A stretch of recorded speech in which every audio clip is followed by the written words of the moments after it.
because who are the guys? Like, who are the guys that are leading right now? Jokić, Shai. I learned that in the comment section. Yeah, you heard I learned that in the. And he's the steal lead. He's setting an unprecedented record with steals right now. So I would give it to him. Gonna get That's how I used to be until I led the league in steals, and then it changed. I love that. They don't mention Jordan now. They mention Jordan. They'll mention Jordan. It's Bron, Jordan, and Kobe. Bron, Jordan, Kobe right now, definitely. And it's cool, what I'm saying? Like, you from a respect level, like, maybe we should stop talking about those three as the GOAT and just put them in a different category of their own. You know what I'm saying? I don't know if you want to call them the pioneers or whatever you want to call them, but maybe they've transcended the game so much, maybe they shouldn't even be in talks. Yeah, you better. Yeah, you better. Yeah, you better. Yeah, you better.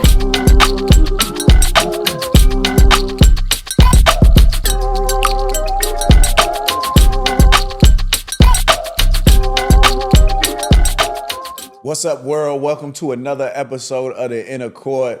It's Victor Oladipo here. You know my co-host, Nieman Johnson. Neem is episode 7. Man, we got some good traction out there, okay? We being consistent, there man. we go. Yeah. Man, people showing us some love out there, man. We got a little hate, but that means I oftentimes like read the comments and I wonder what VO is thinking. Because like you would see me in the comment section, right? Like I'm never gonna attack a person for saying something in the comment section, right? But I oftentimes think like, dang, man, when I think about commenting, you guys will know now, because I'm gonna tell y'all, when I'm thinking about commenting, I don't comment what I think. Of course I just not. say, wow, people are so mean. Yeah. People are really mean. Yeah. They like, what is it about the comment section that makes it's almost like it's like you're not a human being, right? Yeah. Like they forget, like, he's a person, right? Like, Yeah. And they don't filter it. Like they just kind of say really, I don't want to say, it is kind of hurtful though. It's hurtful. Yeah. Well, how do you deal with it? Like how do you feel? Like you reading the comments? Well, it's funny you say that. It used to bother me a lot, like, because on a normal basis, as I'm walking around and I'm living life, people ain't saying the BS that they be saying on the comments. So that's why it kind of triggers you, and you might get a response of like, well, why is this person being that way today? Because you don't even know me. But the reality of it is the people who, comment are usually the people who don't really watch the entire episode and just see the clips online, and then they form an opinion based off a clip rather than watching the whole thing and then trying to form an opinion and seeing that what you're actually mad at is actually not what I said. So, right. It is what it is. It's, but it's a part of life. Y'all keep commenting, y'all keep hating. We love this. We love it. Y'all, we bring we accept everyone as they are. Exactly. That's, I think I did say that to one person. I was like, I'm getting really good at responding to the comments too, because like, if I noticed, like, it's on one of them, I responded like in a really nice way. I was just like, oh yeah, like, thanks for your comment, and I said something like really respectful, and then the person was like, oh, like, thanks for not taking it so. I remember that. Yeah. Thanks for not taking it so deeply. And I was like, oh, okay. Like, that's important. Yeah, we want everybody to be able to come to this space and be able to voice their opinion and not feel like they can't be heard here. Yeah, so, go ham. We want to know how you feel. Yeah, we want to know how you feel. For sure. And there's like truth to every comment. There's like a little bit of like, oh, so that's how other people feel. That's how they feel. Right. You know what I mean? To get like a good gauge of. But yeah, we appreciate y'all support, For man. sure, It's fun. It's only gonna keep getting crazier, better, man. We looking forward to the future, man. We're just gonna keep rising, man. Yeah, it's fun. Sure. How do you feel about the the comments on Luka? Like you seen? Yeah, I seen those. I mean, I get it. I get what people are saying because people, they only know what they see as far as like the accolades and what Luka has done and all the awards and everything. And obviously his game speaks for itself. But I think the perspective I have it at versus where everyone else is I've actually experienced it from my perspective. And I see it on more than just the sport and accolade side. I see it from the business side and how things work and when things worked and, the transition from our league from 2013 to when I think Luka might have came in maybe 2 or 3 years later. And it might not be a lot, 2-3 years, but things change in a year that are drastic. Yeah. So I say that to say like, so for me, when I made the comparison, it was based off the actual game, away from accolades, away from recognition, away from, Right. I made it based off of the actual. And it's tough to like quantify defense. You Yeah, know I what mean, I'm we don't saying? really Like we don't celebrate it. have like a Yeah. number where it's like, I mean, we have steals and blocks. And blocks. Yeah. You know what I mean? And that's really kind of like And that's really how they gauge Defensive Player of the Year. If you think about it, it's either a really tall guy, center, maybe Draymond. well, because okay, so and like then the guy who gets steals. because Defensive Player of the Year, right? Rudy has gotten it like, 7 times in a row. Well, maybe it's not 7. I'm over exaggerating, but and is he a lockdown defender? I think he's a pretty solid rim protector. But he can't guard. He's not necessarily somebody that's going to go out there and guard 1 through 5. But he'll protect your rim. Yeah. He'll keep guys second guessing when they get there. But he was, he was considered Defensive Player of the Year probably 3 or 4 times in a row. And that's just how our league goes, I guess. Do you think because Wemby is out, Draymond is going to get it now? No, I think my mind is going blank, but my boy from Atlanta is going to get it with the steals leader. What was that? They got Tripping. I'm tripping. Dyson Daniels. That's who's going to get Dyson it. Daniels. Yeah, I think that's. He been playing good. pretty sure. He been playing good. He was in. A lot of New guys been Orleans. stepping up in Atlanta. They play hard. Yeah, and he's the steal lead. He's setting an unprecedented record with steals right now. So I would So give you it think to he him. gonna get That's it? how it used to be How- until I led the league in steals, and then it changed. I love that. How do you think like Draymond lobbying for the Defensive Player of the Year is going? Does that help when you're like going for MVP? Like if Shai was like, "Yo, I should be the MVP." You think that works for you? Yes and no. I think it works if your game backs it. I think it works, but I don't think guys essentially would. Most guys wouldn't necessarily push themselves in awards. I think they'll just let their game kind of do the talking. But the defense Player of the Year award is a little different. I think actually talking about and pushing yourself is actually beneficial to you in that category rather than an offensively driven league. We reward offense. Like kids work on their offense, they work on their defense. That's not a thing. Yeah, I never see people train defense. That's not a thing, buddy. That's not what I never people's see dreams. Kids' dreams when they grow up isn't to lock the best players up. Best player up is to be the best player. And normally being the best player is being an offensive driven player. Nowadays, which is why I pick Curry as my GOAT. Now, if we talking about whole players, though, we talking about like if you came here and you told me the equation for being known as the best player ever or one of the best player ever is that you have to be the best on both ends. Well, then I don't know. It's a different list. The list slims down. It's a different list. I mean, it's a different list. But if we're talking about, the projection of what the league stands for, which is offense, I mean, well then. Do you think that the MVP award should be based on statistics? Great question. I I think statistics has to play a role in the decision making of it, for sure. But I think the biggest thing for this is just my opinion is if that when that player leaves the team, is he valuable? Does the team not play as well? Does the team, right. Is you know what I'm saying? Not only does his numbers reflect the most valuable player, but does his presence affect that too? Is it a drastic difference when he's not there and when he's not playing? Mm-hmm. You know what I'm saying? What is the difference and what is the impact not only on his team but around the league as well? Because who are the guys? Like, who are the guys that are leading right now? Jokić, Shai.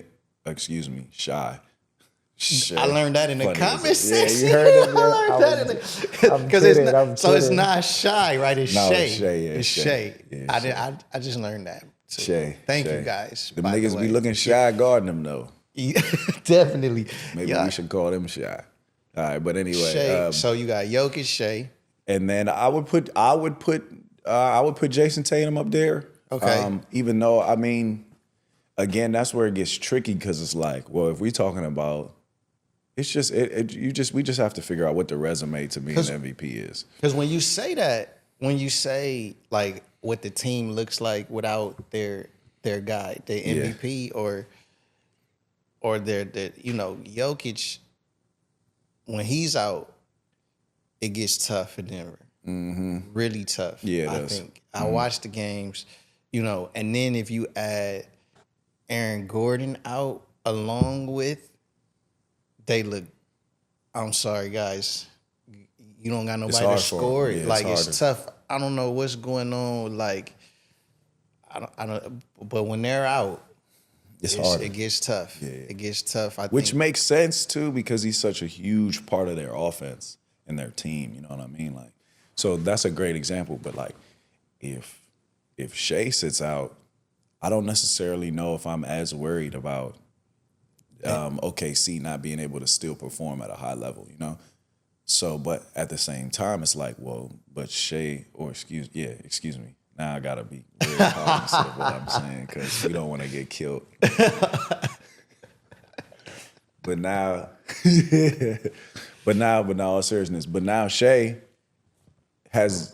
probably's had one of the best years I've ever seen so far. So it's gonna be interesting to see what they decide on this year and who they decide to be the MVP. I think Jayson Tatum and or Jaylen Brown probably could be in consideration every year. So. Listen, man, what is going on with the Jayson Tatum hate almost? Like, what happened? Like, it was almost as if, you know what I'm saying, though? Yeah, we've been watching, bro, really closely. What happened? That's an interesting question. I think that, JT is just JT. JT gonna go about it the way he know is best for himself and his game. And it might not necessarily be as appealing to people or it might not be what people want to see, I guess. But I don't know. I mean, it's tough. I don't know. I guess because because he's been successful his whole career. Like, from the beginning. Like, I believe his first year he went to the final. Yeah, went to the Eastern Conference Final, if not the finals. The Eastern Conference Final. Conference Final. But that's still as a rookie. Really so good. Once you win that early and that often, what else everybody gonna talk about? Other than you losing. Not being as good. Because it was Because winning is a normality at this point for bro. Nah, because it was like up until last year, it was like, oh well, he hasn't won a championship, so he hasn't won yet. Then it was kind of like during the final, it was like, oh, they're gonna give it to him, like they're gonna give him the face of the league, and they're gonna give him the keys, Then he won it, and then the first kind of like gut punch was Jaylen winning the MVP. No matter what nobody want to say, that was a gut punch. Everybody thought, even just, it don't matter who played better. Mm-hmm. We just all kind of figured they would give that to JT because the next step was to give him the face of the league card. Mm-hmm. And then when they gave that to Jaylen, Then we go into Olympics. He doesn't play much at all. No spotlight on him. And it's so interesting because they got the Netflix thing on the Olympics. He's not even on it. Yeah, I know. Like the show is Starting like five, it's non-existent. Then you watch games and you're like hearing announcers being like, wonder why Jayson isn't mentioned in the MVP like race. Like nobody is mentioning him. It's funny, we allowed to read the tweet? Yeah. It's funny, it says, this is, I don't know who, this is a random post, but it says Jayson Tatum is the definition of Twitter isn't real life because you got people thinking he's not one of the biggest superstars in sports because you just hate the team he plays for. Well, I mean, there is a lot of Celtics haters. I mean, it's one of the, just like I'm sure there is a lot of Laker haters too. I mean, two of the most prestige organizations we have in our league. But I think the Jayson Tatum thing is what happens when you're consistently good for that long. Like when you're consistently good for that long and you're always good and you're always in consideration, you're always a part of one of the best teams in the league, it kind of like it gets tainted a little bit because guys are like just used to you always being good. So they, essentially as human beings, we try to add on the issue because we can't find it in his play and anything else that he does. So, but I mean, it is what it is. I mean, the whole face of the league thing is kind of tricky because and I go back to the whole GOAT conversation. It's so many GOATs. It's like let's not even talk about the league right now. Let's just talk about the league as a. It's so many GOATs. Like honestly, if you get to the NBA at all, you're a GOAT compared to the 1% of the 1%, if not 0.1% of the world. So if you look at it like that, so now we're trying to narrow down the percent of the 1%. It kind of get tricky. Like how we go? Yeah, okay, he to go. Nah, he to go. Okay, he nice. And every year we got to make sure we meet up to y'all's expectations in entertainment. Like we got to make it. We got to make it appealing to the fan, to the crowds, to the kids. So we create the drama field, the things, the comparison. Because the soap operas. Where did the face of the league come from? I never heard that really until maybe 2-3 years ago. Face of the league, and is that because there were apparent faces like there's just certain Kobe. Yeah. I mean, I think there's Jordan. Like were they the faces of the Bron? I think that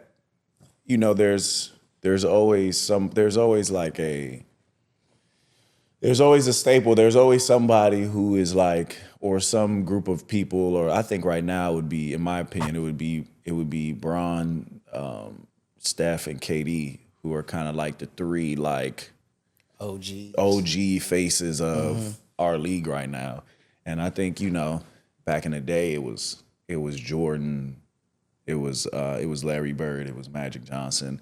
And then as you continue to go down through eras, every era, decade, whatever the case may be, you'll find 1, 2, or 3 guys who are like pushed, who are like the faces, who they like, this is what our league stands for, et cetera. So I think they're just trying to find who that would be in this era. It's just tough because, the older guys are still rocking out in this era. So it's like, we can't, are they going to be the faces forever, or we start preparing for the next, you know what I mean? But I think the players, in my opinion, just from what I see, like I seen Channing Frye say some comments on it. Anthony Edwards said some things about, the face of the league. And I think the players are at a point where they're just kind of tired of the whole, criticisms of being that and playing that role. So I think they rather make it more team-centric, team-oriented like college basketball. But we'll see, Like I said, the league is at a place right now where I feel like it kind of has to evolve, whether it likes it or not, just because the world is. So it's just about seeing what that next level of evolution is. When I heard you say Larry Bird, I was in my head. I was like, I wonder if Larry Bird is out there like thinking about them not including him. They never talk about it. They never talk about it. Yeah, that's crazy too. But when you watch the documentaries, he was like a shit talker. Yeah, and so he was you would imagine him being like, why they don't mention me in those combos? I was busting their ass. I don't know. They don't mention Magic either though. Yeah. I mean, because it's hard. Like I said, like they'll mention Jordan now. They mention Jordan. They'll mention Jordan. It's Bron, Jordan, and Kobe. Bron, Jordan, and Kobe right now, definitely. And it's cool, you know what I'm saying? Like you from a respect level, like maybe we should stop talking about those three as the GOAT and just put them in a different category of their own. You know what I'm saying? I don't know if you want to call them the pioneers or whatever you want to call them, but maybe they've transcended the game so much. Maybe they shouldn't even be in talks. So I mean, that's kind of how I feel like about LeBron a little bit. First billionaire player ever. Like, right. We never ever because he might gotta stop. That was interesting that you said like there's more than one GOAT. It is. You think that, like, because yeah, of course. Does there have to be? I mean, greatest of all times. Like, does it have to be one greatest of all time? No, I think that is to continue to push the narrative. That's the entertainment. This is just my opinion. That's the entertainment part of sport, is to always make the athlete and the fan feel like that there's something to be attained. Mm-hmm. You know, there's something to be chased. There's something to achieve. Like, so it's always something to look forward to. But in reality, it's like we'll never be able to compare. We'll never be able to really know because we can't see it. So we just gotta understand that there's like different phases of GOATs. There's the GOATs from the 80s, there's the GOATs from the 70s, there's the GOATs from the 60s, there's the GOATs from the 90s, there's the GOATs from the 2000s, there's the GOATs from the 10s, there's the GOATs from the 20s. That's just how it's gonna be. So you just gotta, accept that, and then at the same time still have the not take it too seriously, obviously, but still have the fun. Just have the same fun debates about who the greatest is, even and not take it too personal, and know like, okay, can't really tell, but it's fun to have the back and forth. I know you've been watching the games. I mean, we watched the games. For sure. I didn't even know that was a thing, honestly, like until we had the B Marsh clips and I was seeing people like comment on when they start watching the NBA season. Yeah, people was brutally honest on that. It was, it was like, yo, I'm not messing with it till after football. It was all kind of different ones, right? I second that. I don't watch it till playoffs come. It's just like, dang, it was a lot. So I didn't know that, but we watched the games. It's like a part of our day. There's been some really good games lately. Like, lots of game-winning games, lots of close games, right? Mm-hmm. So the Lakers Did they win last night? They played Memphis. Did they win? Yes. Okay, they did win. Night. Yes, they did win. Sorry about that. Go ahead. You tweeted when Bron hit the game winner. Yeah, easiest game winner of all time? Question mark? Was a question mark. Yeah. But what did you think?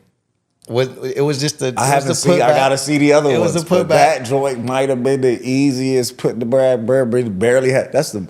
Excuse me, I'm getting so excited, but that's the least amount he ever had to try to jump in his career.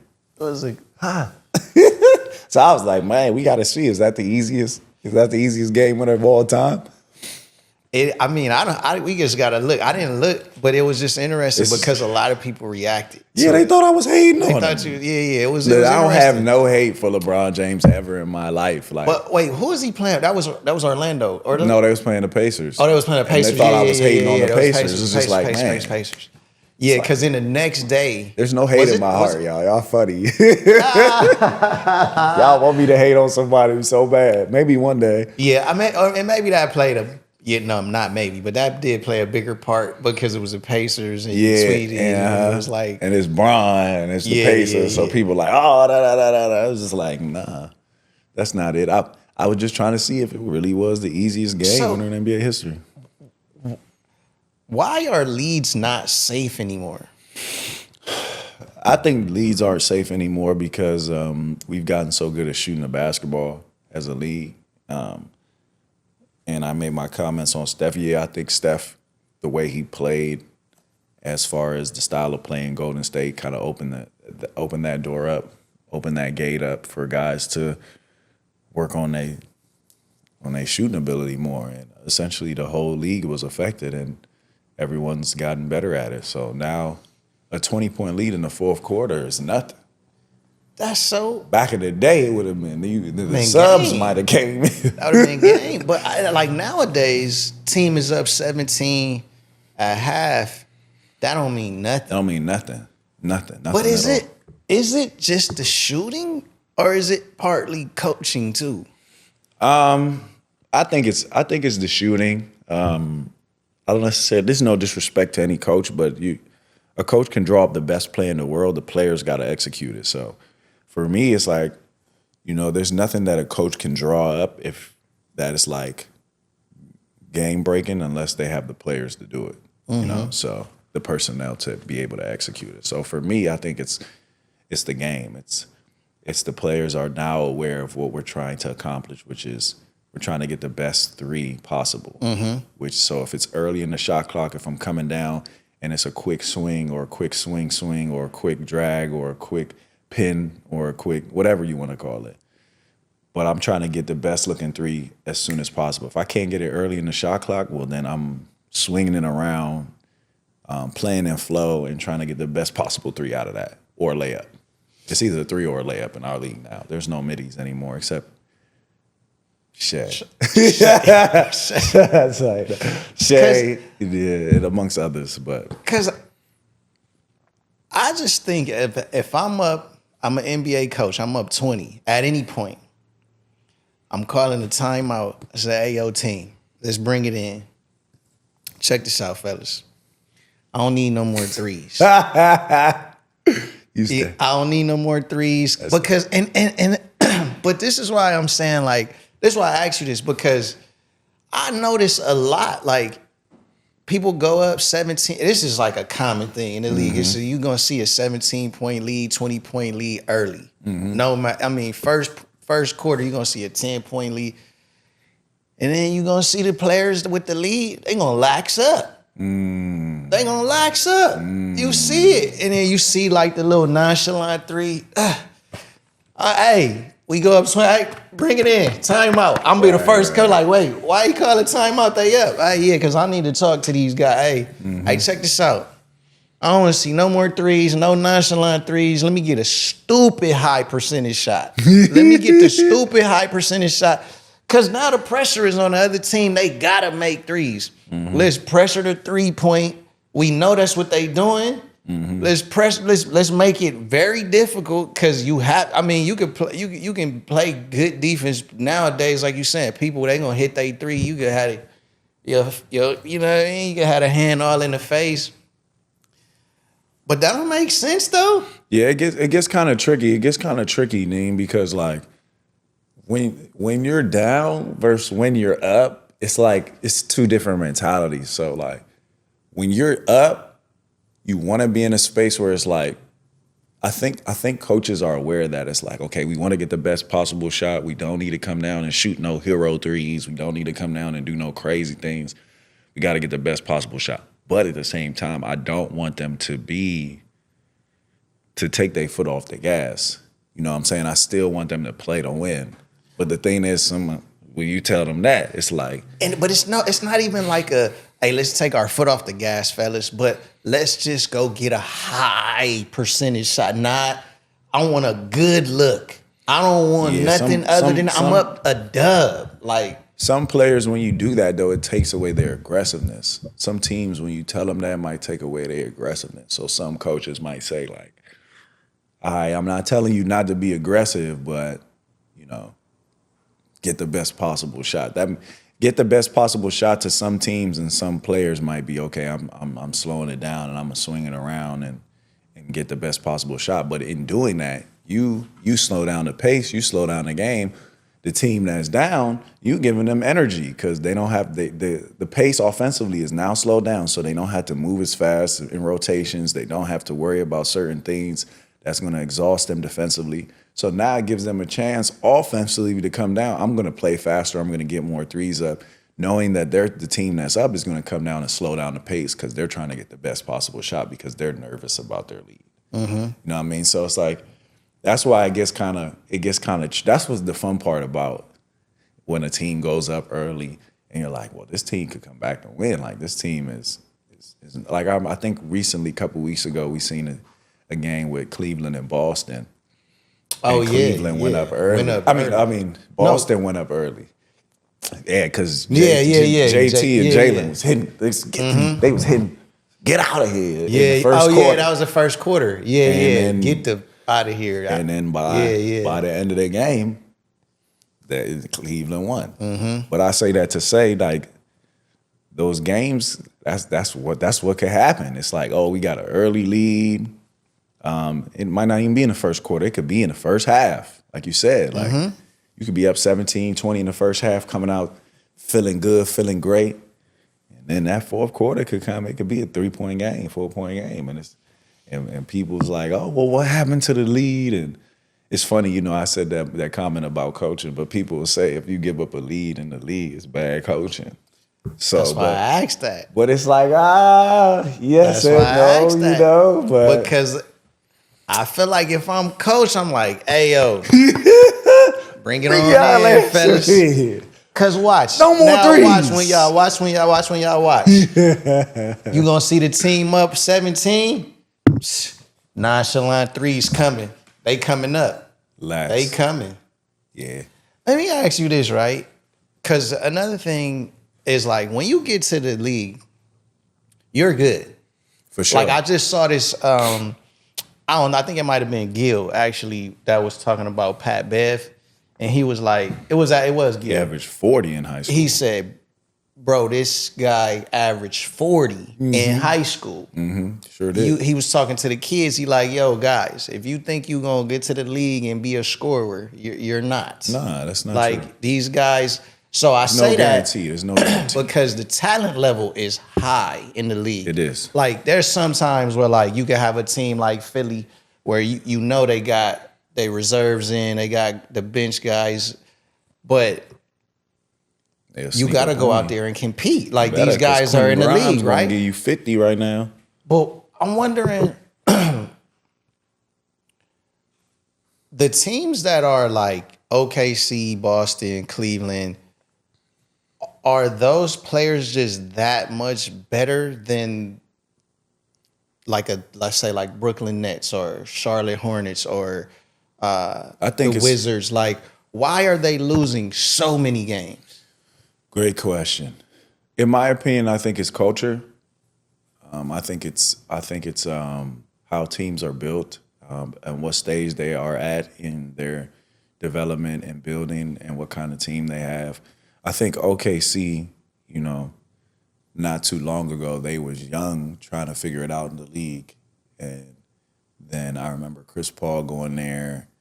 Dennis Schroeder was there. They've had quite a few vets come in and out of there and kind of maybe help those guys figure out how to play at a high level. And those guys eventually kind of transformed and evolved in who they are today. But I think it's about, but one thing that's unique about OKC is I know, because I played there, is they've always had a winning culture. A culture meaning like surrounded and oriented on we're trying to win at the highest level, regardless of what we have or who we have. We're trying to be competitive. And, you know, I think that's a reflection of the coach and the environment the coach is trying to bring and put forward, and as well as the organization, as well as the players. But I think those teams have great systems. That's why when guys are out, it's easy to plug another guy in and still have an effective game, still have a game where they're competing and still have a chance to win. Like those three teams you name, I know for a fact they've had starters out and still been successful because of the way they play, Right. how they play, their style of play. So regardless of who's out, who's in the lineup, they know this is how we playing and this is what we're trying to accomplish. So I don't necessarily know if that's everywhere in every team in the league, I think some teams have so much going on that they're trying to figure out what their identity is, and then there's some teams that have their identity, and I think those are the really good ones. Because I see teams like the Nets, Charlotte Hornets, the Wizards, the Jazz, where if you bet against them, my mindset when I'm betting against them, like say they're up in the first quarter, they could be up 12. My thought is in the fourth quarter, they're going to make the mistakes to let this team come back. Like the mistakes are why they're going to lose. But my question now is like, do you think the coach knows that about his players, that they're going to make mistakes? Yes and no. I don't know if they know or don't know. I think there might be some coaches that have an idea, like they might have been in that position multiple times within the year where, you know, they have guys where, you know, who might crack under the gun in labor's terms, man. You know what I mean? Like, but there's some coaches who, you know, who knows that their team has a lot of grit and, you know, they can pretty much dig themselves out of whatever scenario they're in. So I think a lot of it also has to do with experience and youth and, you know, trying to find you know, shout out to J.A., shout out to James. Yeah. But I seen him say something along those lines too recently where it was like, you know, there might need to be a little bit better balance of experience, older guys and young guys within the teams in the league so that the teams can get, you know. I seen that clear as day. And, like I seen that with the Wizards in particular. You know, I think that I don't know what the thought was when they got Jordan Poole and they made him like their number one option, but you could kind of tell that the leadership there isn't there. Yeah. So, you know, when Jordan kind of like plays the way he plays, it's very nonchalant. Might be too I think free. It's too, it's a little might be too free, free. and the shot selection is like not the greatest, and the decision making is not the greatest. So then it translates like To everyone else. Yeah, they I mean, don't. that's their guy over there. So then when I see Chris Middleton go there and Marcus Smart go there, I can see like a little change where it's like, okay, when they get in the game, they can kind of like show how it's supposed to go. And then now you start seeing in the games where Chris and Marcus are playing in, they have a little better shot. They you see the game is like a little closer. And teams have to find a fine line between giving their vet some power without having to pay them, because that's the way it is now. Like whoever's getting paid the most is kind of like Who shoots all the shots? I mean, we gonna keep it a buck. Like like they it's they the amount, team. the amount you make equates to the opportunity you have on the floor. It's just how it works. So, yeah, I mean, you know, I think that's the key. I mean, like, and you know, and this is just random, but JH is really wise. Like, you know, probably doesn't get enough credit because it's it's a lot of other things that I mean, go into him. You know what I mean? Like, go into they were him. talking about he was a party, But he's definitely not only that, he's probably one of the most underrated players that ever played as well. So, but I say that to say like his wisdom, you know, is something that, you know, he probably should be recognized for a little more. You know what I'm saying? And for him to say that, I don't think he was just saying that for a soundbite. I think he was saying that because he really looking at it like in context. Like I remember when I was in the league and the vets I had and how beneficial it was for me and what it helped me do later on. And I think that's going to help a lot of the young guys too, because it's different and it's a different time. Like the vets or so-called kind of vets now have actually been through the experience of, you know, It's not as much social media. It's not as much access. It's not as much. Things are out the mud. You kind of got to work really hard to do things. There is no NIL. There's, they still, have that. Okay, you gotta do a little bit of this over here, and there has to be some sort of structure in this and that before you can just get whatever you want. And I think some of the young guys might need that a little bit. I think they need it. Yeah. No, they need it. Yeah. But I forget who it was. I was watching the clip where they were breaking down like there's a certain way, there's like a formula to winning games, winning NBA games. Nah, for real. And I think that's where that wisdom and experience comes in, where you need somebody to kind of tell you or need to listen to somebody that's been through it to be like, hey, yo, look, this how it worked. Yeah. You know what I mean? And you implement that. Speaking, when you talk about James, how you feel about the Clippers? You been watching the Clippers? Yeah, I have been. I think the Clippers are really good because of him. You know what I mean? And he's been so consistent throughout this whole year. He's been healthy. He's been playing at a high level. He's been making sure the rest of the guys are doing what they're supposed to. He hitting the guys right where they want offensively. He's talking. He's playing better defense this year too. Like, he's an all-star at 35. Like, with it was a no-brainer too. It wasn't like it was, but needless to say, it is what it is. I think he's aware of it too. Like, he just going to go out there and keep doing his thing. But it's he's had a tear too, like a stupid tear. And that's one of the guys that I had to guard too. That's like, there's Harden rules as well. So you see what's the Harden rules? I don't know if I'm allowed to say it, but I mean, he was the first one to like create that, little sweep through. That was James. The whole step back and 1-3s. That was a lot of James too. Like the ISO, I'm gonna put you on an island before the nosebleed.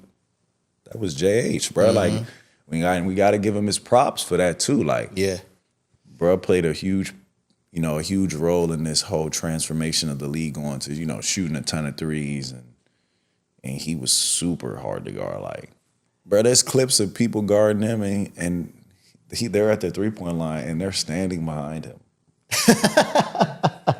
Yeah, because you can't be in front of him because you're either going to foul him or you're going to blow your doors off, or he's going to shoot a 3. So they would stand. He had the 3-point line. They would stand behind him. So imagine, we gotta find these clips. Yes, because the Clippers, right? Like, I watched a lot of basketball. The Clippers are scary. Yeah, they are. They're like, a good team. The tear that they are on right now, like the blemish that they have in the last maybe 6-7 games, I was 7 games now, is OKC, which is really interesting because that night Chet doesn't play, Jalen doesn't play, OKC, they still win the game, but the Clippers are like on fire. The game was close. Before that, they beat Cleveland. Like, they're beating like really good teams. And it's starting to look like what they would look like in the middle of the season when they had Kawhi. K back, ain't he? K been playing, yeah. Kawhi is like fully. Yeah, he right here. Fully like back. Yeah. Like, I forget the last game they played, but Kawhi is playing at this level right now that's like, if he gets to his midi, he's gonna make it. For sure. Like they are scary. Who are they? Let me see. You try to see the standings? I'm trying to see who they gonna play. Oh, they have it on the NBA. Now? What they 6th? It might be a little higher than that. Okay, let me see. They got the playoff picture, right? So right now they would play Denver. Yeah, because they're 6th. They would play Denver, yeah. Which is a good matchup for them. That's like a really good series. The tough thing would be Jokić and maybe Jamal Murray a little bit. We'll see. Who you got? in that matchup. Yeah. I don't know. I would have to see that. I would have to see it. I think it would be a close series. I think it would go like 6. Maybe. I think it would be a close series. I think it would go 6. I got the Clippers. Yeah, I don't know. That would be a good series. I think that would be really good. It'd be interesting to see. Do you think the Lakers will wash Memphis? Not wash, but they could beat them.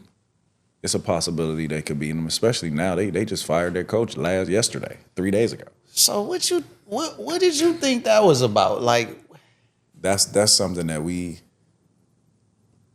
most of the stuff that you guys see online is only what is wanted to be seen. Mm-hmm. The actual story is behind the curtain. So for us to actually know what was going on, we would have to be in there. I saw something that said that Ja was like not feeling, bro. You think that's real? I think that's so interesting because they've been on a tear. Right. You know what I'm saying? Like since bro has gotten hired, him and Ja and the whole team has won. And in fact been successful if you really think about it. That's why, Ja is in this position. Because we that know, he's in, really. like, I mean, I watch the games, but I bet on the games. Mm-hmm. Like, the odds makers don't really have Memphis pegged the greatest. But the thing about Memphis is, like, they're going to fight. They have the next man up mentality because they've been having to have that. That was the coach who they just fired. So they're going to fight, and most of the time they're going to win. Yeah. Without Ja, without Jaren. Yeah. Like, it's just like the kid, Scottie Pippen is junior. He's been playing really, really, really good. Like, everybody's been playing really, really good. It was so there was another post that came out where, did you see when Desmond Bain got into it with Aldama on the bench? Yeah, and smacked him. Well, it kind of pushed him. He pushed him, and then he was supposedly said, "You can't guard nobody." Maybe he just felt like bro wasn't really guarding. So he just felt like you can't, I mean, like, the thing is, too, those moments gonna happen. I mean, we know firsthand. Mm-hmm. We seen moments like that happen live. You know what I mean? Mm-hmm. Like, moments like that gonna happen. It's just facts. Like, everybody on your team ain't gonna be able to, play both ends. Like, some people's strengths are other people's weaknesses, etc. But he probably was just in a heated moment with bro and was telling bro, like, look, man, like, I'm sure bro wanted the ball offensively or some sort of way. And he was like, man, get out of here. You ain't guarding nobody. Like, if you want the ball, you got to actually do something on the other end type of ordeal. Like, that's just what I don't know if that's actually what happened, but right, but that's just me playing. Yeah, that's just me from my experience and seeing what I've seen. But it get kind of tricky because it's like, again, it goes back to the beginning where it's like, what kind of league is it that we have? We have an offensively driven league. So the more points you score, the more money you get paid. So, I mean, he pushed bro hard. It's easy, yeah, because Desmond ain't little. He pushed bro crazy. Like, Desmond ain't little, bro. So then you have this where they get into it. Is this already when bro got fired? The head coach gets fired after this? It looked like the head coach not even in the huddle. Right. Because you see the group, you can't even see him in this. Yeah, because there's a huddle towards half court. That's where the coaches are at. Mm-hmm. So the head coach is over there. He probably not even knowing that it actually happened. So he probably ain't in it, but I'm sure that's a microcosm of things that's happened in the locker room and throughout the year that we not seeing. But the fact that they still 5th, 4th. The NBA is crazy nowadays. Best show on earth, man. What? Best soap opera. You can get fired and be doing well. Mm-hmm. I mean, I think after Adrian Griffin in Milwaukee that one year where they were second and he got fired, nobody's safe. Luka got traded, nobody's safe. Like, it's fun though. It is very entertaining. It is very entertaining. I want to bring up Josh Giddey. All right, cool. Mr. Giddey. Can we bring up his last 5 games? You know, if you go to ESPN and go to the Gamecast and then go to the last 5 games, Boy, Kai. man, that boy Josh is going He been crazy. playing well lately. He been playing well. Okay, so last game they lose and he only has 8. Well, that's still not Nah, bad. they won their last game. Oh no, they just played. They played Dallas. Yeah, and I knew they was. Oh, I On a knew they was back-to-back? going to lose No, this no. because Hello. Ant played. He's a big. He could change a game. Oh, Anthony Anthony Davis. Davis played that night. So, but Josh had 8 points, 4 rebounds, 8 assists. Mm-hmm. That's still not bad. But before this, like 26 points against the Lakers, 14 rebounds, 11 assists. Against the Nuggets, he had 26 points, 7 rebounds, 9 assists. They play the Lakers again. They Yeah, win triple-double. again. He got 16 points, 10 He had triple-doubles rebounds. versus He got the Lakers triple-double. Like he plays Phoenix, Yeah, 22, 7 rebounds, 7 assists, 2 steals. Like, bro woke up. Bro, been playing well. Bro woke up. Like, what happens when a player wakes up? Like, before this, if we go, like, he's averaging 13. You know what I'm saying? Like, you like as a better, you're not putting Josh at 20. You're not putting him over 20. Yeah, I think what's And then he just hits it, you know what I mean, 3 out of 5 times. But if we go back a little couple more games, he Yeah, hit have it a those couple numbers. more times. There's another game he had like 36. What do you need to do? Like, because is this been in him and he just didn't activate, didn't have a chance to activate? Well, I mean, Josh Giddey's also been through a lot on and off the court. And, we as players, we try to act like, we leave the things away from, work, away from work. But, I think they do definitely play a role. So, he probably in just a better space off the court and a better space on the court. He's in Chicago where he's familiar with Billy Donovan. Billy Donovan used to be in OKC with him. He probably knows the system. He's probably getting used to the system now. They're probably in a space too. I think they're 1 game out of the play-in tournament. So, Miami's playing better.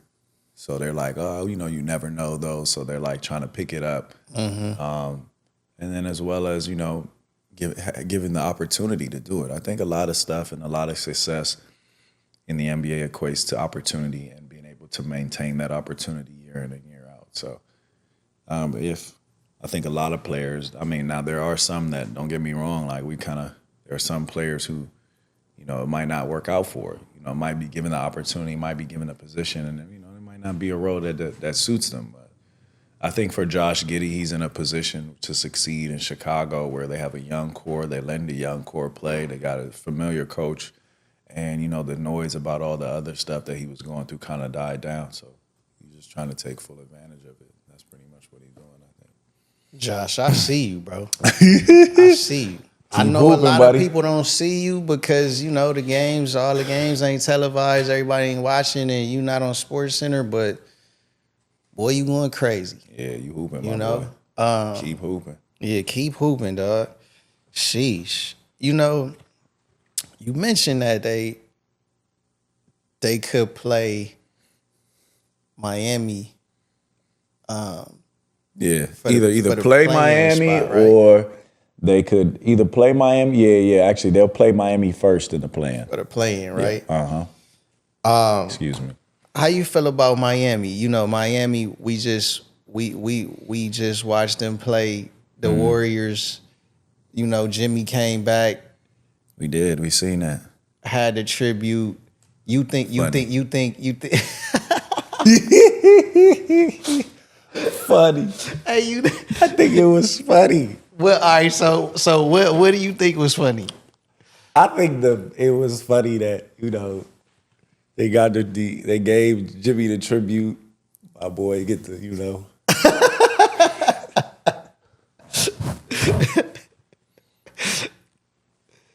Wow. he hit us with Yeah. that joint, but I think it was cool that they did it. I thought it was pretty cool that he got mixed reactions. Like there were some people who cheered for him, some people who that booed.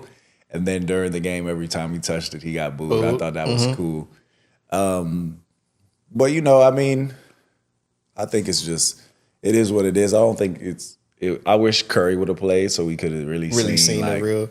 What wish we could really see what was what the game would have been on if Curry was playing, but it was just funny to see them, him out there playing against them, and you could tell they was really up for the game. They was really, they was really looking forward to playing them. Miami. Yeah, they was. They played really hard. They played really well. So. Do you think there's a moment like where? All right, it's two questions. So you think Pat knew about the tribute before they do the tribute?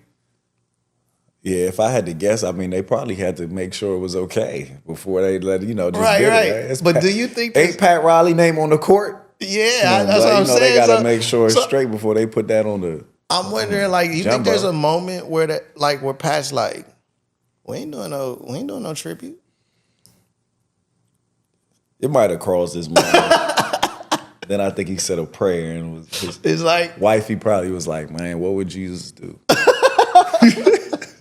You think because like that night they had the quote where Jimmy's like, hey, look, he bet not say nothing to me or something to that. Yeah, I don't know. I mean, sometimes I feel like I don't know, bet it's not. WWE. Yeah, bro, I don't know what's going on, bro. Like, but needless to say, either way, it's just at least he happy in Golden State. Hopefully, we get to see that matchup down the line next year because I think they don't play again. I think they're done. So, if we see it, only time we'll get to see that is if they both make it to the finals, which we'll have to wait and see. Because before Miami plays the Warriors that night, boy, they was playing terrible. They was playing bad, but they had just won though. They had just beat Charlotte. I think they beat Charlotte, so they kind of felt better about themselves. And then I think they played the Warriors right after that, and then they beat them.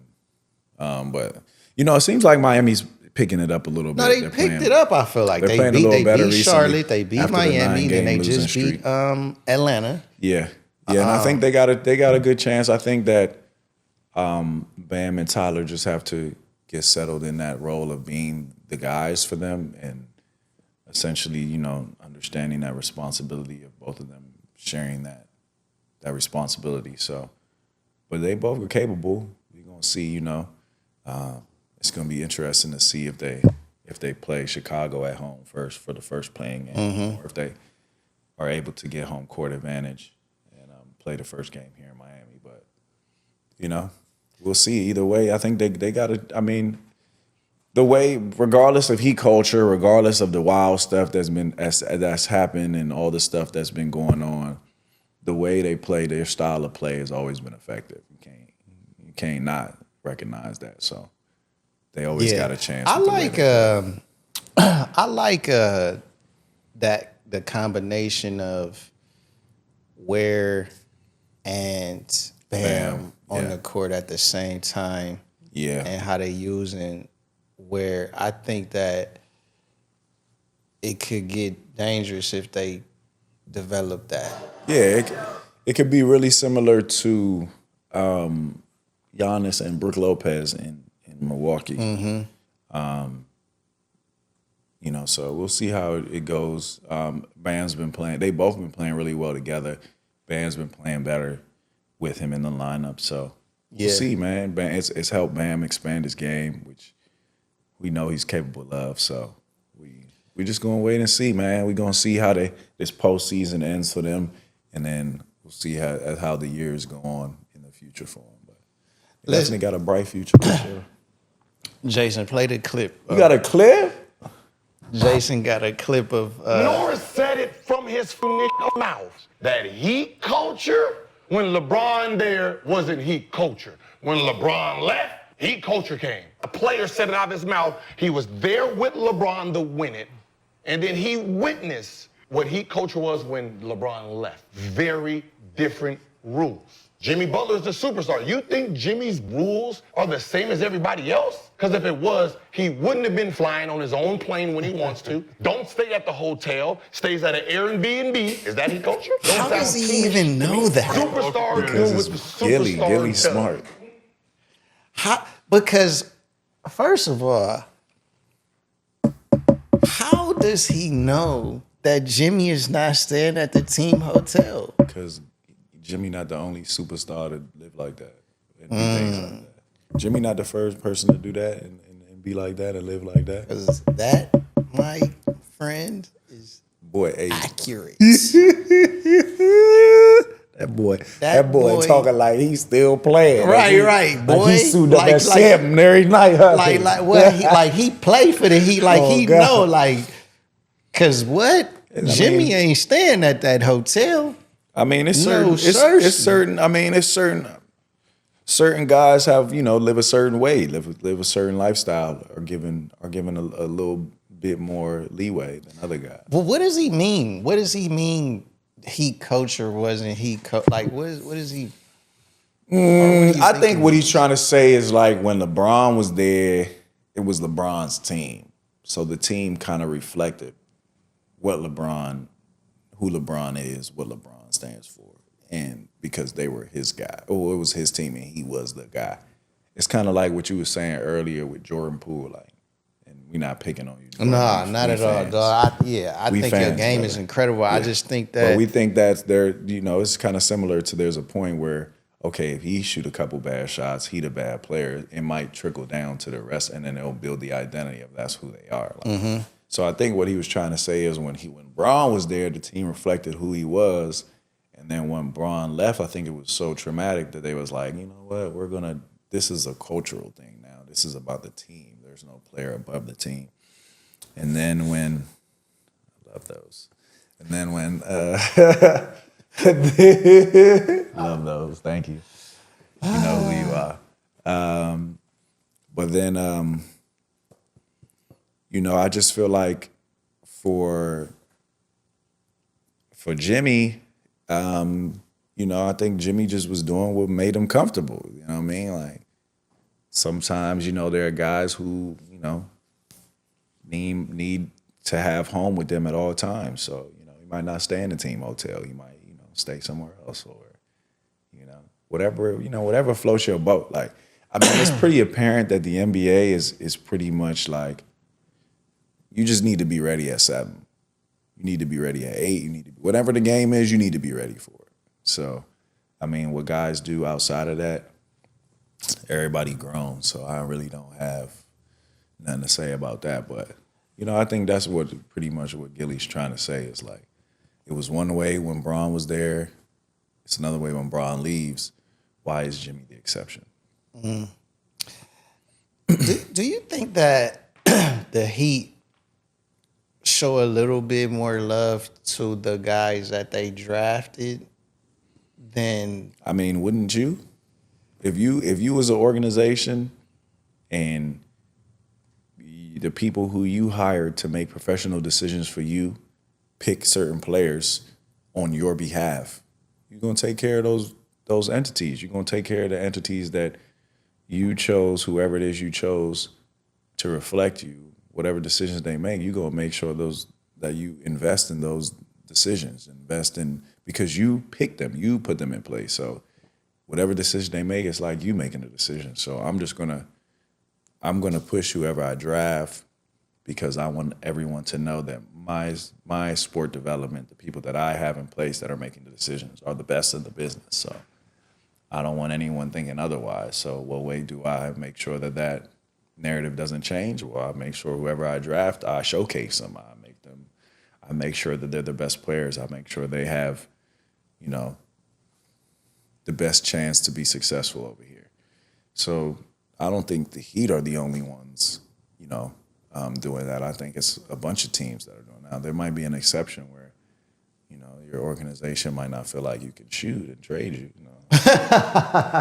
No, even though I love y'all, but it's over now. I really don't That's care. what they said, my boy. They said you couldn't shoot, my boy. Yeah, that was the thing. But It's cool. Again, I'm not tripping now. It is what it is. It is what it is. Like, or you could be hurt the last 7 years and people not really know and they trade you too. So, I mean, either way, needless to say, like, but if you're a business, imagine if you are a business owner and you have a Fortune 500 company and you have people in your company making decisions for you, you will make sure, that they're making the right one. So, yeah, of course, yeah. So to answer your question, yes. They probably are pushing their draftees more than the people that they don't draft. Yeah, I mean, I just see it with. I mean, in Miami in particular, I could see them like if they draft you, they're gonna give you a shot. Mm-hmm. Like they're gonna try to develop you. They're gonna try to cultivate, and it's commendable. I mean, and they do a good job drafting. Yeah. I mean, they drafted Tyler, Bam. I think they both drafted both of them. They drafted Tyler, Bam, Kevin Ware, Jaime Jaquez, and Jokić, and they all play. They all play, and they play well too. So I mean, they're doing good so far. So yeah, what advice would you have for somebody like Terry Rozier over there playing over there? Just get through. I think when I say that, it's not. I don't think it has anything to do with the team or I just think it's for him. Like he's just not. He might not be in the best space internally, externally, and then just as a whole. So I think the biggest thing right now is just learn what you can from this experience that you're in, and whatever it's trying to teach you, make sure you absorb it so that when whatever lies ahead, you can take whatever you learn from it and apply it to whatever the future may look like. Because I think it's deeper than just, it's not a good fit. I think there might be some other stuff that's probably going on that we don't see or we don't really know about. So that's just my opinion. Yep. Have you been seeing a lot of the, I know I've been getting a lot of calls. Have you been seeing a lot of and we had a clip in a previous episode, like the 1v1, one-on-ones. Kyrie was just talking about one-on-ones. I'm going to play a clip for you. We probably not going to watch the whole thing, but we'll watch like a good 5 minutes of it just so you can see what he was saying.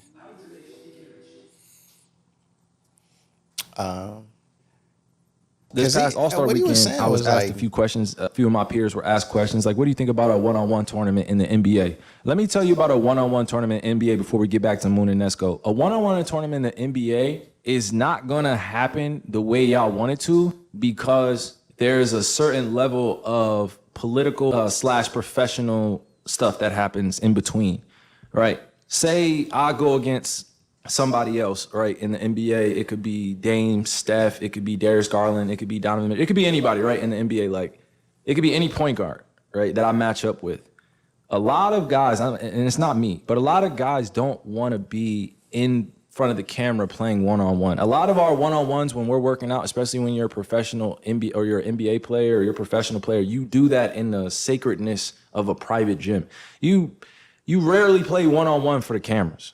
Right, because one-on-one is meant to be a sacred act. That's how we describe it as pros, right? Since I was a kid, one-on-one has been a sacred act. He right, though. Literally, you're going against somebody by yourself. It's the hardest thing to do is to play defense and have offense. So when you're watching these guys play on one-on-one, they're in great shape. A lot of guys are not in great shape, so you see the mistakes happen. But the one-on-one in the NBA version, a lot of guys will be in shape, but the quality of play will be based off of how hard we're going. And to be honest with you, a lot of guys are afraid to get embarrassed. A lot of guys are afraid to get crossed. A lot of guys are afraid to get dunked on. And a lot of guys are not afraid, in which I think opens up the door for not just All-Star Weekend to be about the All-Stars playing one-on-one, but you should open that up for anybody to compete. And that should be the final, kind of stage where everybody plays. Like, I think every team competitively should do one-on-one tournaments, and then you should get a player from each position, right? You get the best players from each position to play one-on-one against their matchup, You got 5 one-on-one players, 5 of your best one-on-one players, then they go and play against the other 29, That's what I was saying. other teams and their guys in positions, and then you spar.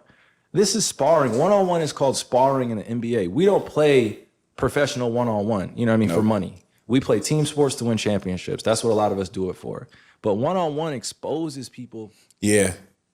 I love what he's saying. I think that boy's spot on. I think he's super spot on with that. I mean, I think that, yeah, it's hard to say anything else except like, bro, if you really trying to start that league, Kai, we could really start that joint. I think it'll be something incredibly huge for the culture and for basketball as a whole, because I think the kids want to play ones. Mm-hmm. And if we did a league that opens it up, that guys who, you know, may feel like, you know what, 5-on-5 isn't my thing, but I still got a chance to make it to the one-on-one league. Mm-hmm. You know, I think that'll be huge for guys, and it'll open up even more opportunity for the game of basketball.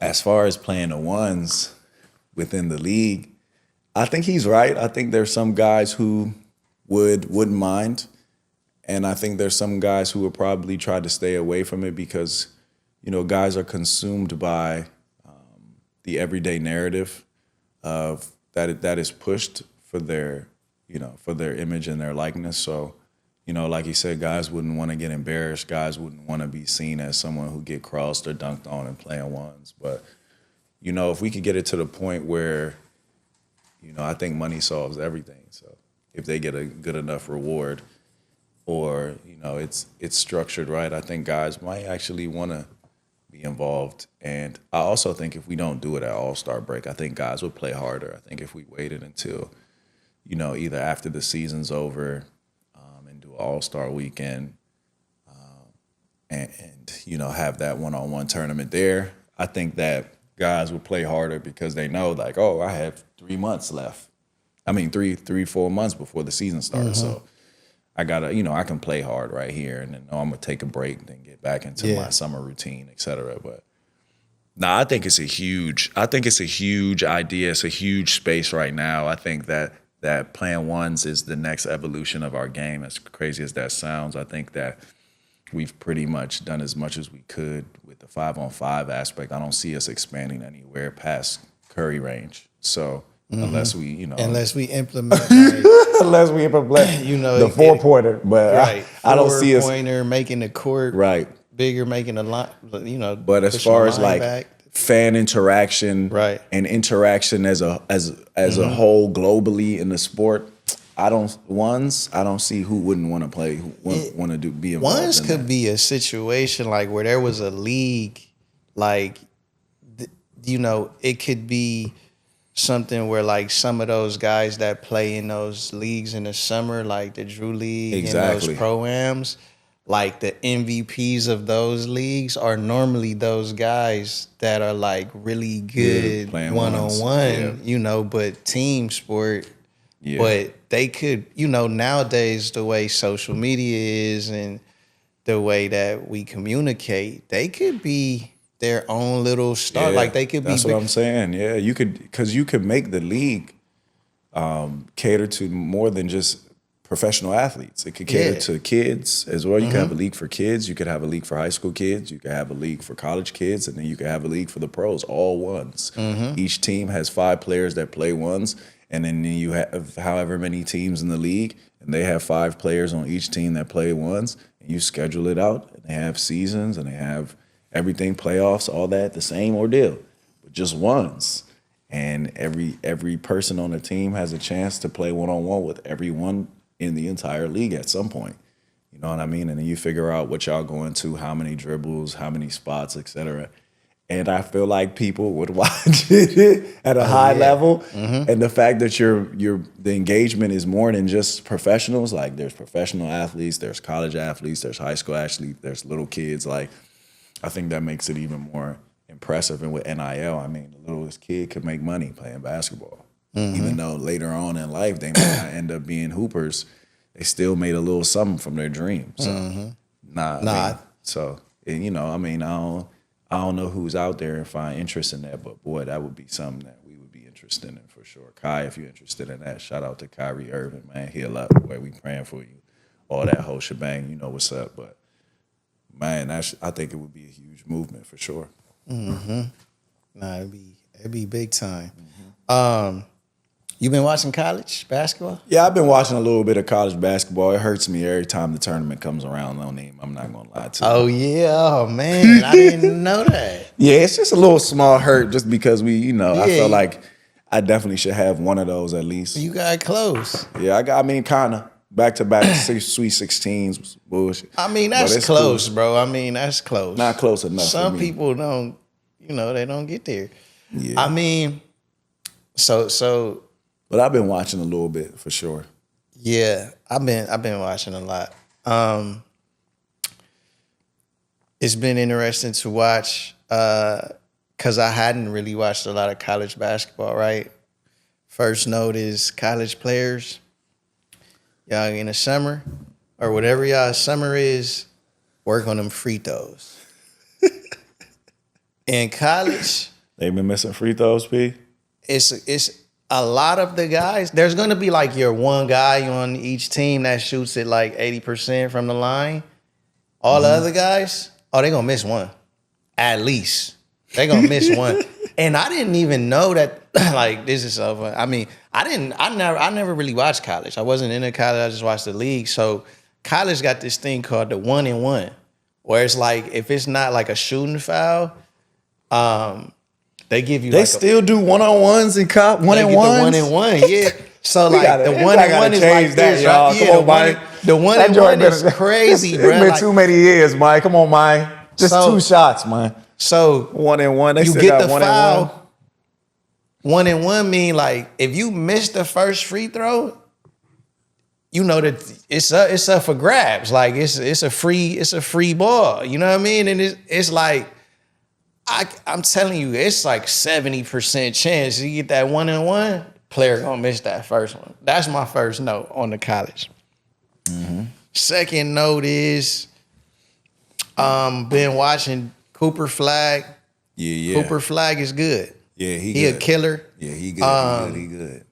He's somebody that if you betting on Duke, he makes it easy. He makes you feel better. He gonna come down. Last game, before halftime, he gonna come down, boom, hit the 3, knock it right down. He is with Cooper, right? What I'm noticing is like it's not the prettiest, it's not the social media like moves, and it's not but he kind of like understands how to get to his spot and what works for him, and the ball is gonna go in the hoop. It's not gonna look clean or like the greatest, but it's effective. Yeah. It's very effective. He's very big for his age, and he's big just for what he can do with the ball. He can handle it well for his height, and so he gives a lot of guys problems. Offensively, defensively, he's aware of his height and his size. He uses it well, so. He's gonna make a lot of guys make bad shots, make bad decisions, and he plays hard. He plays really hard. Like so, a lot of his defensive success comes from playing hard and his size. I think he's gonna be a good NBA player. I do. I think that it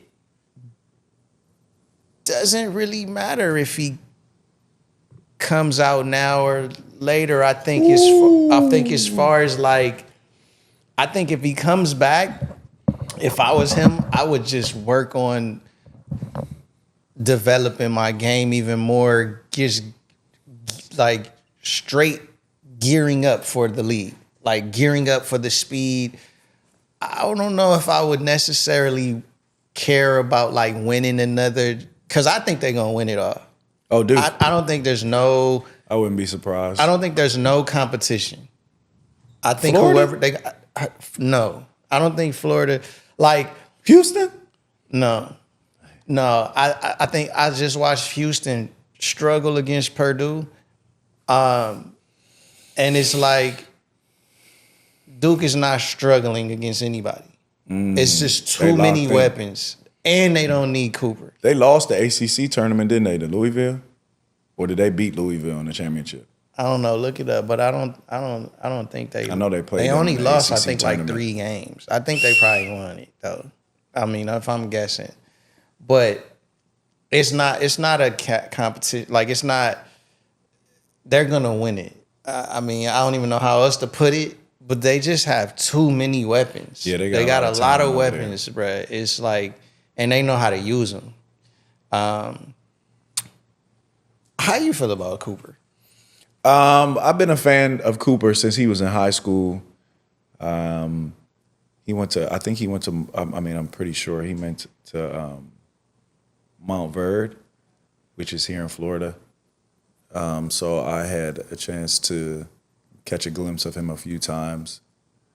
I'm a big fan of Cooper because you gotta watch him on both ends. So yeah, you know, like we said earlier in the episode, if it was me, I would rate guys the best players in the league by what they do on both ends of the floor. So, you know, anybody who plays both ends of the floor at a high level, I'm a fan of. So he's definitely got my respect for sure.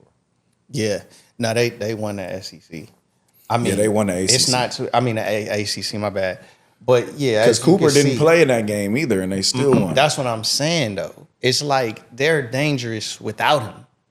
So then when he comes in the game, you see immediate, like, they got to double him, but then there's too many weapons out there. Yeah. You know? Seen the story about their coach, John Shire? Mm-mm. So Pat Bev was telling a story about John Shire and about how out of high school he was crazy. He was a bucket, like crazy, really good as a man. And he said they was either at a workout or doing something. He was there and they was playing and he got poked in the eye, permanently blind in one eye. What? Had to leave there and go and get Their coach? Yeah, he couldn't. What? He couldn't continue the rest of his career because Wow. his eye was messed up. Wow, no, I never heard that. Yeah, crazy. So, can you pull up the high school that Cooper Flagg went to, roster, last year? That was last year? Not last year. Last year, right? 2 years. Well, yeah. Well, he's a freshman right now. Well, but did he redshirt? I want to say he did But something. did He go to- didn't redshirt. He went to like Mount went to Vernon or something like that. Yeah, Mount Verde. Yeah. But yeah, pull up that roster. But yeah, nah. I mean, it's Florida is good though. Don't get me wrong. Florida is good. Yeah. Florida is good. Houston is good. Who else? There's, I believe, Tennessee is still in it. You ain't in it? So you got Tennessee, Houston, Michigan, Auburn, and then Michigan State might be a sleeper too, huh? Michigan State. That's my bad. Michigan State. They Auburn, got that one kid. Fierce. Is that his name? His last name Fierce. Yeah. He got incredible bounce. Like, You got Duke in Florida, Houston, Tennessee, Michigan State, Auburn. Auburn is good, but they be up and down. they be up and down. Yeah, like they have a lot of close games. You know, just in the sense of like when you watch Florida, you watch Duke, they blowing teams out. Like it's just there's never a point where you're like, oh, they might lose. You're not really on that. Yeah, Okay, so I wanted to bring this up It's some nice little team. because this is not what I'm looking for. You looking for the roster for? I'm looking for the roster for that's 2020, 23, 24. So What about 2024, 25? Or is that this year? that's this year. Interesting. It might have been his I'm AAU. looking It might have for- been his AAU team. I'm looking for Derek Queen. Yeah, it might have been. Derek Queen might have played on the same. Was it high school or AAU? It's supposed to be in high school. Maybe try the main. What's Yeah, his, maybe go to his AAU team? I think is the main something. He from Maine. MA. go. Maybe look up. Okay, well, I just wanted to bring because there was other players on that roster that were like really good that went there when they went there. But I just wanted to bring up Derek Queen because he a pro for sure. He's really good. Yeah, I'm a fan of Derek Queen. Baltimore in the building. Baltimore in the building. He's really impressive. I think that he's a pro. Man United, that's their AAU team. Derek Queen definitely a pro. I think he's got a huge chance for sure. I seen him. Yeah. As long as there's a lot of guys this year who got a chance for real. That really are like the young kids from Rutgers that are playing that play. Yeah, they play good. Mm-hmm. They play good. They got a lot of guys too that could definitely help the league. That's coming up out of the draft this year. Yeah, I'm looking forward to seeing Derek Queen develop, and not like he's not good already, but just he's a freshman this year. I would love to see what comes of his career and how he develops because I'm a fan. Yeah, I seen him working out in Houston. He probably don't even know. He might remember. He was working out in Houston. I've seen him a few times working out in Houston. But he definitely got a chance. Yeah. Yeah, they was on the same high school team, Mount Verde. Yeah, that's unfair. That's super unfair. Mount Verde, they be loaded every year. Them at Oak Hill and teams like that, they be loaded. They be having all kind of players on their team every year. So Scotty Barnes went to Mount Verde. RJ Barrett went to Mount Verde. Oh, really? Yeah, Mount Verde. It's going crazy. Yeah, it's heavy. It's heavy basketball culture over there for sure. Yeah. Cade went to Mount Verde too, I believe. Yeah. Dang. Mm-hmm. Yeah, Cade is going crazy. Fully loaded. Fully loaded. In the last part of the episode, we got to go into our quick fire questions. I'm hitting the mic. I'm so hyped. Neem, go ahead, man. Neem gonna ask me a few questions. Quick fire, VO. Vic, what was your best welcome to the NBA moment? My best welcome to the NBA moment. Probably the very first game I ever played, very first regular season game I ever played was in Indy. So basically I just had graduated from IU with my degree, and I got drafted number 2, and my first ever NBA game was in Indiana. So wow, I didn't know that. Yep. So when I first got subbed into the game, I got a standing ovation. I'm sure. So it was pretty cool. And then my first attempt to score, Paul George chase down block, even though I think it was a goaltender. So welcome to the NBA, VO.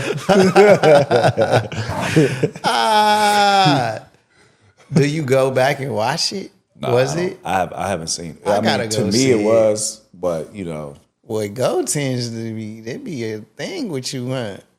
Yeah, it's just because VO ain't gonna say nothing. So it's just. What was the most noticeable difference between playing in college and playing in the league? I think the biggest difference between playing in college and playing in the NBA would be obviously the more games. It's way more games than college basketball. So you probably playing 3-4 games in a week. College basketball, you're probably playing 1 game, maybe 2 in a week. So I think that probably was a noticeable difference. And then also I think the biggest difference is college was way more team oriented. The league is only that way if you're winning. If you're not winning and you guys aren't successful, it's harder to be that way. What's a game moment that left a lasting impression on you other than the goaltend? That's hilarious. That is hilarious. A game moment that left a lasting impression on me. A game moment that left a lasting impression on me. Probably in 2022, I believe, the year that I had came back from injury, losing in the Eastern Conference Finals I think that will forever leave a lasting impression on me because of, I felt better, but I wasn't the healthiest I could possibly be. But I still had to play in that game. And not only playing that game, I had the highest plus minus in the game. And I played. You talking about the Atlanta series? Or are you talking about? It was that year. That year, yeah. Okay. That same year. So that's a good one too, actually. Actually, you know what? I think that one is better than the one I was going to say. So to revert it back, I mean, the Eastern Conference Final was good because it was my first ever. And, it was a great experience because of that. But from 2019 until my last injury, honestly, I was dealing with injury. So, it's kind of hard to be like, oh, this was my best memory because it was like, I wasn't feeling the greatest. So, that was always on my mind. I never really actually could soak up the game and the experiments because I was always dealing with something. But if I had to choose, I would choose that. That it was Game 5. We were up 4-1 versus Atlanta. No Jimmy, no Kyle Lowry, and Coach tells me that morning that I'm starting in a closeout Game 5 versus Atlanta,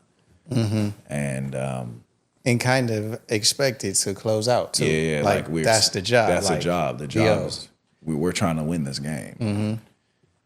I remember it was just everybody was just super supportive of me being myself that game, and guys were like, yo, go be yourself, I turned up for the one time, and we ended up beating Atlanta and closing out the series, which was huge. It gave us a little bit more time, everybody to rest for their injuries for the Sixers. So that was a great memory for sure. Yeah, great moment. I never forget, man, us talking to Bernie Lee, who is Jimmy's agent, and Bernie being like, yeah, Jimmy's going to beat the Sixers by himself. Yeah. And me and VO both looked at each other like, is he serious? And then that year. And then he did it. He did that shit by himself. Yeah, that was we was out there. But it was saying just like we wasn't involved. It was like a, hey, Jimmy, that nigga Bernie got a lot of love and respect for you, champ. Not only that, that boy Jimmy he just be going ham. Yeah, He exactly. be because that's what I thought he was gonna do. In the last game with the Heat, I thought he was gonna turn up like that. It's regular, like 50. Jimmy gonna go for 50 when he's serious. It's regular. It don't mean as much to him as it do to everybody else. His priorities are different. But sometimes he could get petty. I thought he was gonna get petty that game. Like, okay, I'm gonna show you niggas you messed up. About him, he be serious. Like he said, they gonna win a ring. That's his goal. That's what's on his mind. Mm-hmm. All right, so let me ask you this last question. How does a team like the Suns, with the players that they have, do so bad? That's a great question, Naeem. This is no disrespect to anyone or anybody, but I think that a lot of times, in some cases, people make decisions based off what looks good and what kind of sounds good. So, I think the whole, we're going to create this big three type of ordeal with Devin, with Bradley, with KD. I think that was because of how it looked on paper. It looks good on paper. The average person would be like, wow, 3 All-Stars. But there are 3 similar All-Stars, in my opinion, who are 3-level scorers, who use the mid-range to be effective, and who don't necessarily, You want to say guard? They don't really necessarily. That's not what their strengths are. It's funny because I know what you want to say. Respectfully, I respect them 3 to the utmost. Yeah. But those 3, they aren't like, okay, I'm about to go lock down the person that's guarding me. that's not their mentalities. There are guys that move the needle by what they do offensively. So if you're building a team, and the team, it can't just all be about what it sounds like. Oh, we got 3 all-stars on our team. We got a big 3, and there's a big 3. It got to be more than that now. It's got to be a team that it makes sense. It's got to work together. You got to have the right fits. You got to have the right personnel. Like, you can't have 3 of the similar guys playing. Like, this is just my opinion. Again, this is the same thing that happened in OKC when you brought Russ, PG, Melo. There's no one. Which one of those guys is moving the needle defensively? Except Paul George, maybe. Like he's a pretty good defender as well. Like, but they're not known for that. You know what I mean? Like, it's just like it's got to be some sort of balance. You know what I mean? It's just got to be some sort of balance. It's no disrespect to anybody at all, but like it can't just be all the same. Like when Russ went to the Lakers. Remember, my thing was, you have a lot of guys who are similar. Like Russ is kind of like LeBron. LeBron is kind of similar. People just look at the player and they see, oh, Bron's 6'9", Russ is 6'5", 6'4". So it's like, oh, they're not the same. But they have similar styles of games. They're at the rim. They're feeling good. They might hit a midi. They might hit a jumper. You know what I'm saying? Like, defensively, are they known for somebody that's going to lock and stop the guy and make sure that they get a stop on this possession? Kind of, maybe. Bron good for a chase down block. You know what I'm saying? Kind of, maybe, sort of. You know what I mean? Like, it's just different. Like, I that's how I feel about the Suns. I feel like the Suns is so offensively gifted that, you know, defensively they take huge hits. And then if you look at their personnel, other than those 3, are the other guys like big-time defenders who are going to make sure we look out for those guys and make sure we pick those guys up because we know they might not be the greatest defensively? I mean, who's on their team that really is known for that? You know what I mean? So it's like, I said it in a couple episodes back, literally, it's a fact. The best teams in the league are the best defensively. They don't talk about it. It's not narrated, but it's a fact. The guys who win, OKC, I guarantee you, is number 1 defensively. Boston is top 3. Cleveland is top 3. I guarantee you. I don't have to look at it to know, but it's true. So if that's the case for the team, why is the player any different? Isn't the player part of the team? That's not how we do things. That's not what's entertaining. It's not what's, you know, it's not, defense is not necessarily as sexy as, you know, hitting a game winner, which I get, you know what I mean? But if you have so much talent, like you have forget generational in KD, it's like unprecedented. You have an unprecedented talent in KD. You have so much talent in Brad and in Devin.